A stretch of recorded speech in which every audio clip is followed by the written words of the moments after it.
ازيكم يا اخواتي، عاملين ايه؟ وفيديو جديد مع محمد حامد. فيديو النهارده جديد اسمه اعرف اكتر وعن كاس العالم، وهقول لكم استادات كاس العالم وهم 8 استادات. هقول لكم الاستادات كلهم والساعه بتاعه الاستاد والماتشات اللي هتتلعب على الاستاد كامله طول فتره كاس العالم. بس قبل ما نخش في الفيديو يا شباب، اللي لسه ما عملش اشتراك انزل اعمل اشتراك وفعل زر الجرس عشان كل جديد.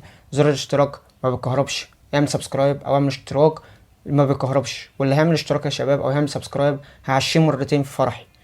وعد مرتين في فرحي، مرتين.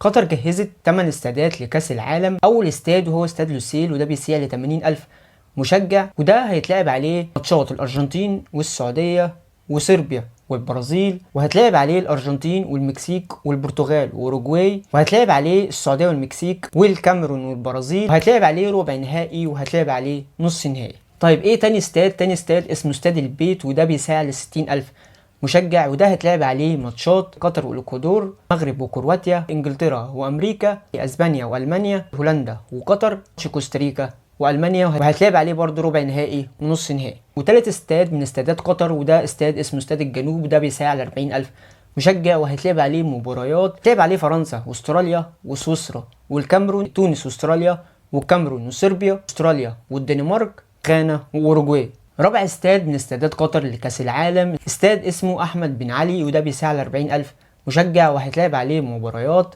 أمريكا وويلز، بلجيكا كندا وويلز وإيران، اليابان وكوستاريكا وويلز وإنجلترا كرواتيا وبلجيكا. خامس استاد من استادات قطر لكأس العالم اسمه المدينة التعليمية، وده بيساع ل 40,000 مشجع، وده هيتلعب عليه ماتشات الدنمارك وتونس، اوروجواي وكوريا الجنوبيه، هولندا والسعوديه، كوريا الجنوبيه وغانا وتونس وفرنسا، كوريا الجنوبيه والبرتغال. هيتلعب عليه كمان ربع نهائي.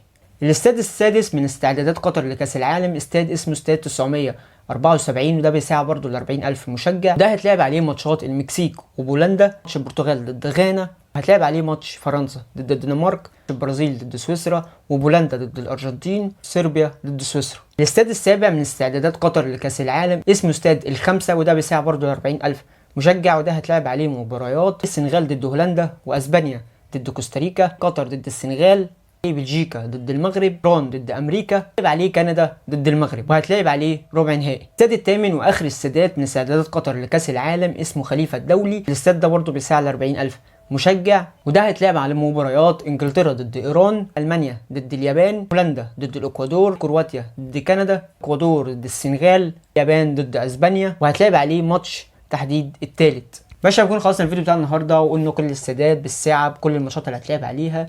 بس لسه ما عملتش اشتراك انزل اعمل اشتراك وفعل زر الجرس عشان يوصلك كل جديد. سلام.